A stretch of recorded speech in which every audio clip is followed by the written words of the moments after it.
Bonjour, aujourd'hui nous allons voir les équations trigonométriques et d'abord l'équation sinus. Si on a donc une équation du type sinus de x égale sinus de quelque chose, on va voir comment on peut résoudre ça. Alors, on va commencer avec un exemple. Si on a sinus de x égale racine de 3 sur 2. Sinus de x égale racine de 3 sur 2, si on reprend notre synthèse, un sinus qui fait racine de 3 sur 2, on a 60 degrés. Ceci dit, ce n'est pas le seul angle. On a un autre angle qui fait aussi un sinus de racine de 3 sur 2. Donc à la question quel est l'angle dont le sinus fait racine de 3 sur 2, il faut en répondre deux. Il y a 60 et 120.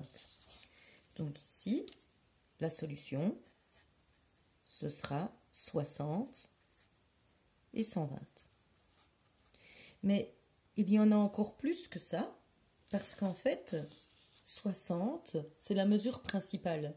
Mais en fait, on pourrait faire un tour en plus et se retrouver là, ça nous ferait quand même un sinus de racine de 3 sur 2. Donc si j'ai 360 plus 60, 420, c'est aussi un sinus qui fait racine de 3 sur 2. Si je vais dans l'autre sens, si j'enlève 360, j'aurai aussi un sinus de racine de 3 sur 2. Donc pour avoir toutes les solutions possibles, il faut rajouter plus k fois 360 plus k fois 360 et bien dire que k, c'est un entier. Ça ne fonctionnera pas si on fait des demi-tours ou des quarts de tour. Si jamais j'ai quelque chose comme ceci, alors ceci, c'est un nombre qui ne se retrouve pas dans mon tableau. Ici, je n'ai pas... Alors, je vais un peu dessiner ce problème. Donc, j'ai un cercle. Ici, on me dit que le sinus fait 75, donc voilà, à peu près 3 quarts. Et donc, je vais trouver cet angle-ci et cet angle-ci. J'ai donc deux angles qui vaudront, dont le sinus va valoir 0,7543. Ces deux angles, ce sera toujours de la même façon dont ils sont disposés, ils seront supplémentaires. Donc, à chaque fois quand vous aurez une équation avec des sinus, vous aurez toujours deux solutions avec des angles qui sont supplémentaires.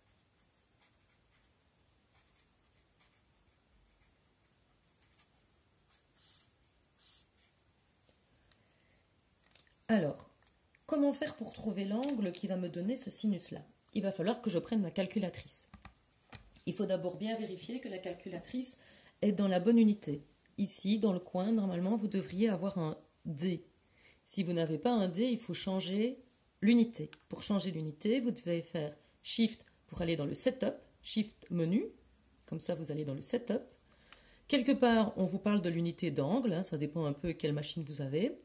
Je pousse ici 2 parce qu'on me dit que c'est 2 qui me fait l'unité d'angle. Et là, je vois que je peux avoir le degré, le radian ou le grade. Nous sommes en degrés.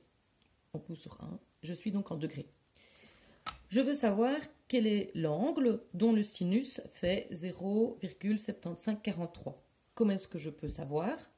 Si je cherche l'angle, alors bien faire attention que ce nombre n'est pas un angle, c'est bien un nombre. Il n'y a pas de petit degré.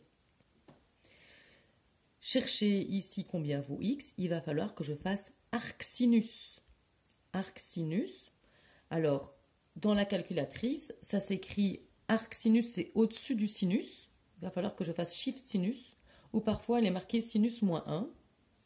Donc shift sinus, arcsinus, et puis je note de 0,7543 exé, et je vois que c'est 48,964.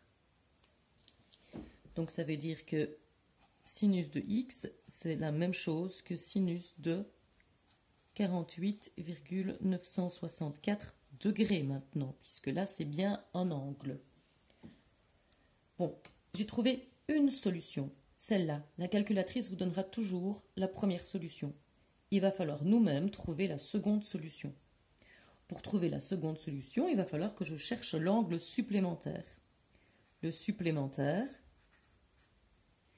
c'est 180 degrés moins l'angle en question. 180 degrés moins 48,964 Je fais le calcul.